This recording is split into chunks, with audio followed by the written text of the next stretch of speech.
Here he is in his 8th decade, when a lot of people are, frankly, in more of a broadcasting mode than a listening mode. He's actually become a more attentive listener, a person that is actually more inclined to want to pick up information that he doesn't already have than he was 20 years ago.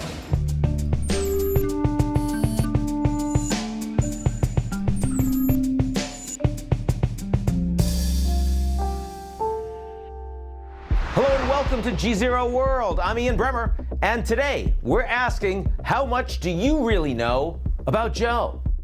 Joe Biden has had one of the longest political careers in U.S. history.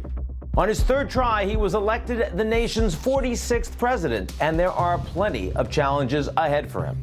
I'm talking to a man who has spent nearly a decade covering Biden. That's Evan Osnos of The New Yorker. He's just penned an important new biography offering insight into how Biden will govern a deeply divided America. Political rivalries are as old as politics. Any fan of the hit musical Hamilton knows the show's namesake and his nemesis, Aaron Burr, had a relationship that ended with a bang. Didn't go so well. Thankfully, the days of dueling are long gone. Words are the new weapons, and on the 2020 campaign trail, as always, President Trump was packing heat. Sleepy Joe Biden shipped away your jobs. Sleepy Joe Biden. How do you like his new sunglasses? You like them? Joe Biden, on the other hand, may be known for a gaffe or two. We can't rebuild our economy and meet this climate crisis. Donald Trump does pose an extra threat to this. It's not hypothetical. Verbal gunslinging hasn't really been Joe Biden's game. That's why this particular moment at the first presidential debate was a shot tweeted around the world. It's hard to get any word in with this clown. Long before the political circus of the last several years, there were times when even the staunchest of enemies could hold their fire. A famous example, Republican President Ronald Reagan and Democratic House Speaker Tip O'Neill. They were bitter foes on issues like tax cuts and military spending. They also had moments like this. Now, it's true that Tip and I have had our political disagreements. Sure, I said some things about Tip, and Tip said some things about me, but that's all history. And anyway, you know how it is. I forget. Unlike Reagan, Joe Biden will have a member of his own party, likely Nancy Pelosi, sitting behind him as House Speaker at his first State of the Union address. But what's happening in the Senate is the real issue. Best case scenario for Democrats right now is a 50-50 Senate split, depending on what happens in those Georgia runoffs in early January, with Vice President Kamala Harris as tiebreaker. Considering how few Republicans have even congratulated Biden on his win at this point, it's hard to imagine him bringing the Senate on board for his agenda. Pundits have compared Biden to President Lyndon B. Johnson, another leader who first had a long tenure in the U.S. Senate and deep relationships on both sides of the aisle. LBJ managed to get some of the most progressive legislation in American history passed: the Civil Rights Act, the Voting Rights Act, Medicare, Medicaid. But he also happened to win the 1964 election in a landslide with a whopping 486 electoral votes, nearly 2/3 of the popular vote. He later famously didn't run for re-election, but Vietnam and its political consequences, we'll do another episode. Joe Biden is facing a very different situation as he takes oath of office. The victory depended on narrow margins in a few key states, 306 electoral votes, and the historic voter turnout, the highest in more than a century, also revealed historic levels of polarization. Biden campaigned on an ability to reach across the aisle, and with his own party. He did win over enough GOP senators to get a stimulus bill passed early in the Obama presidency. And he's known and worked with Republican Majority Leader Mitch McConnell for decades. But can Joe Biden's 50 years of political experience help him bring together our very disunited states? That's the topic of today's interview. The book is called Joe Biden: The Life, the Run, and What Matters Now. Evan Osnos, staff writer of The New Yorker, and someone I've known for a very long time. So nice to have you back on G-Zero World. My pleasure. Thanks for having me, Ian. Timely topic. You got that started. It was not in any way presumed that Biden was even getting the nomination, never mind becoming the president. You know, it was the kind of thing that came together as it became clear that he was a stronger candidate than we might have assumed at the very beginning. But I've had this kind of slightly weird fascination with him for a long time. I mean, going back to 2014, I started interviewing him because he was involved in foreign affairs. And the honest answer is, Ian, that part of the reason I was going to interview Joe Biden was that actually wasn't a very sophisticated thing to be doing in Washington. Joe Biden was not the center of the action. Not a lot of people really paid that much attention to him, partly because he was in the vice presidency, which is kind of a maligned office, and partly because people just took him as part of the political furniture here. He'd been at it for so long, it was easy to look right past him. How energized was he running all this way through? Because we know how deep the emotional tragedy has been. We know how much that threw him off his game. How did he gear up for this third presidential run at the age of 77? Well, he had more or less accepted the idea that his political career was probably over in 2015 when he gave that speech in the Rose Garden. Unfortunately, I believe we're out of time, the time necessary to mount a winning campaign for the nomination. But while I will not be a candidate, I will not be silent. And yet then there was this moment when, of course, and he's talked about this publicly, you know, the sight of those marchers in Charlottesville for him really was a sort of call to arms where he felt like there was this moral emergency confronting the United States. I mean, nothing short of something as serious as that. And I think that was galvanizing to him. I mean, the idea that there was not just this radical danger facing the United States in the presidency of Donald Trump and in what he was generating in the population at large, but then also the political side of Joe Biden looked at the field of contenders and he thought, I don't think they're going to beat him. So for that reason, it was energizing. But I think we also have to be realistic here. Joe Biden was helped very much by the fact that this campaign went virtual in the spring of 2020 because it kept him off the road. He was sleeping in his bed every night. He was working out. He was giving the speeches to his fundraisers. They were disciplined. He wasn't going off prompter, to use the expression of what his aides sometimes say. So the circumstances conspired to help him at a moment when it would help fill in whatever flagging energy he might have had. Obama, in the last few weeks of the campaign, was absolutely critical for Joe Biden. Obama was virtually nowhere in the early stages of the campaign. How challenging was that for Biden? I think there is a pretty multi-layered relationship there. It's not a simple one. I mean, the nice version of it, and it's a real version, is these are two guys who never thought they were going to be particularly close. They ended up as a kind of shotgun marriage on the ticket in 2008. And they, to their mutual astonishment, ended up being quite friendly with each other in a deep way. I mean, when Beau Biden got sick, Barack Obama told Joe, do not take out, a loan to pay for these medical treatments if you need help or to keep the family actually really afloat. I'm going to give you the money. And Biden didn't end up needing it. But there was a real relationship there. And then there was the problem, which is Barack Obama believed that Hillary Clinton was in many ways the natural heir to the Obama administration.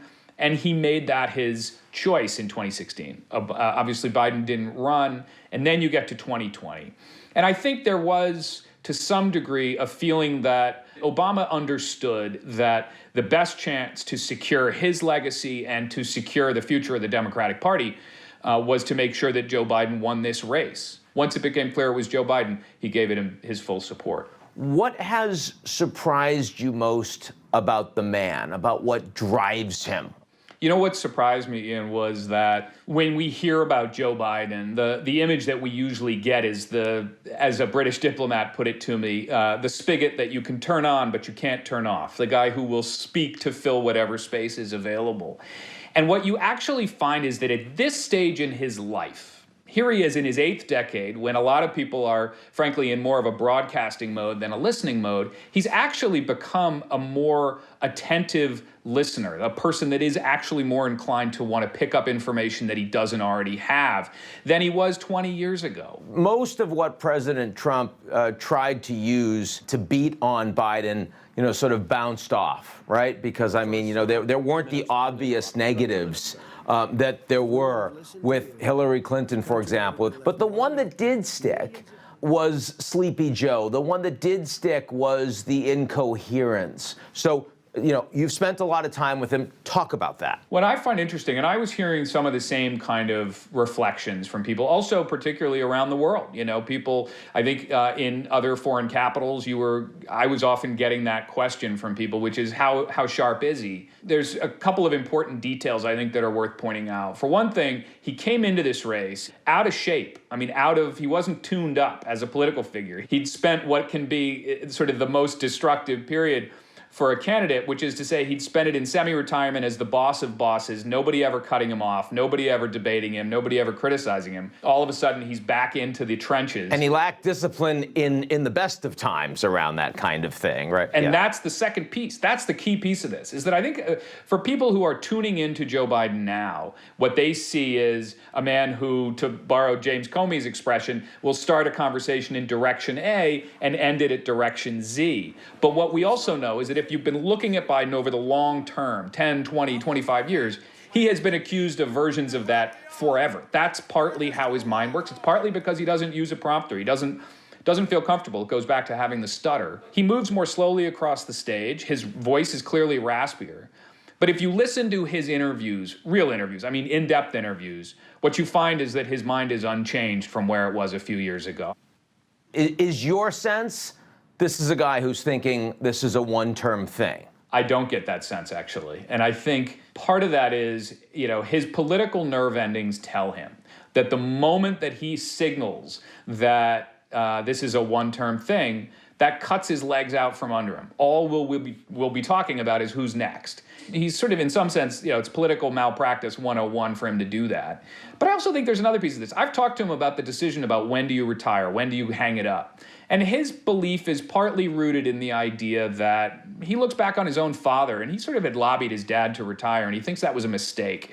So he kind of pushed him out of it before he should have. And what he says is, look, take a look at me. And if I look like I'm losing a step, then it'll be time to be done. Now, let's go to foreign policy for a little bit, which, you and I spend a lot of time on. Your previous life was in Beijing. I remember when Biden was first announcing his run, and one of the things he said was that China wasn't really a threat, that Russia's a threat and China's, come on, they don't have any capabilities with the United States. Where is Joe on China right now, and has there been a lot of inconsistency there? I think the language that we heard in the beginning, and you framed it correctly, where he said, we don't have to worry about China, it's not a competitive threat. I think that was a kind of misguided form of American chest thumping. It was essentially like, hey, we've still got all of the innovative vigor and they don't have it because they don't have the culture. That is that's a bit of an old standard that he was pulling off the shelf, but that's not an up-to-date view, and it's not actually how he and his China team talk about it. But even now, as vice president, like in 2016, I was kind of stunned that he could have a view like that in 2019. Yeah, I think that there are, he's not the first person in Washington to get locked into a conception of a complex issue like China and then more or less, dine out on it ever since. I don't think that's the view that he holds now. I think what you hear from him, and I've talked to him about China, is that he looks at it and he basically believes that China has made mistakes in its own foreign policy in its relationship with its neighbors. The United States is not the only relationship that China has problems with right now. If you look around the G7, you look around the neighborhood, it has some serious problems.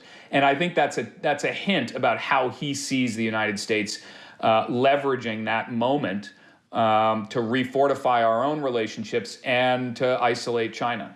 When I look more broadly at the fact that the United States has damaged its credibility internationally, do you think that's something he feels like he needs to address in a proactive way? And if so, how might he do it? I think that what you find is a humbled sense, not only of what the U.S. democracy looks like to the rest of the world, but also what the United States has to say and what it has to offer.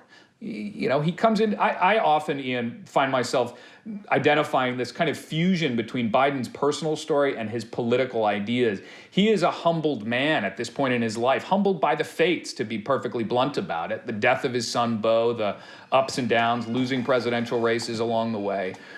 And he comes to it at a moment when the United States should, frankly, be humbled too. I mean, here we are flat on our backs with the COVID epidemic, incapable of bringing even basic public health resources to bear. And he has to go out into the world and say, yes, we have made terrible mistakes in our recent past, but there is things that we can do and things we want to do, and we plan to return to the world community. How do you think he's going to deal with ex-President Trump?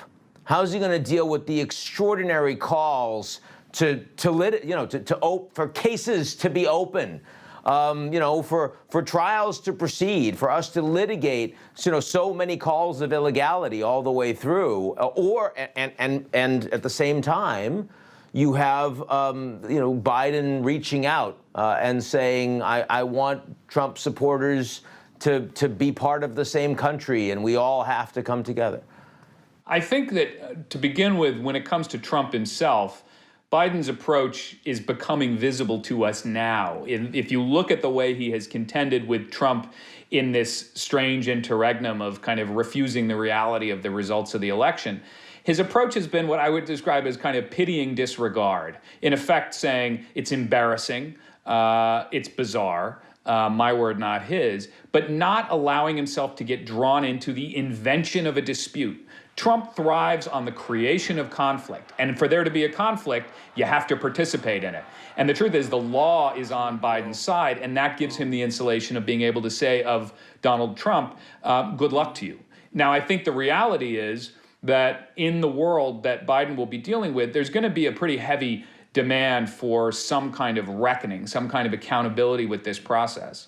But Biden has also made clear, and this is a deeply felt view, that if Biden allows himself to become personally involved in talking about prosecutions of former presidents or even members of the administration, that you're falling into precisely the kind of degrading indignity that was such a hallmark of the Trump years, in which you had a president talking about locking people up. What about Mr. McConnell? What about a country that is so incredibly divided, that is likely to still have a Republican Senate, though we won't know that until early January? Joe Biden certainly knows Senate and knows McConnell better than almost any other living politician. But, while Biden was vice president, these same cast of characters did everything possible to stop them from governing. Should our baseline expectation be it's the same thing? I think that should be our baseline expectation. Look, the GOP has indicated no interest in meeting Biden in some arena of cooperation. I mean, at the moment, they're participating in the fiction, by and large, that there is still a pathway for Donald Trump. But I think if you get past the theater for a second, you see that there is something deeply different in the relationship that Biden has with McConnell that Obama never had with McConnell. Some folks still don't think I spend enough time with Congress. Why don't you get a drink with Mitch McConnell, they ask. Really? Why don't you get a drink with Mitch McConnell? I don't want to disregard completely the fact, for instance, Mitch McConnell was the only Republican senator who showed up at the funeral for Beau Biden in 2015. I remember that, absolutely. Mitch McConnell once called Joe Biden's office in the West Wing, got Biden on the phone, and said, is there anybody over there who knows how to make a deal? And these two guys then got into a negotiation. They ended up coming up with the deal to avert the fiscal cliff, a deal that was unpopular, I should point out, with a lot of Democrats. But the point was that they did find some basis for at least a negotiation and ultimately a deal. Those kinds of connections, that background to the relationship is at the core of Biden's governing philosophy. Evan Osnos, the book is Joe Biden, The Life, The Run, and What Matters Now. Thanks a lot for being here. My pleasure, Ian. Great to be with you. That's our show this week. Come back next week. And if you like what you see, come back the week after that, every single week. Look at the relationship we've created, just you and me, and a lot of other people. Take a minute. Why don't you sign up for G Zero's most excellent morning newsletter? It's called Signal.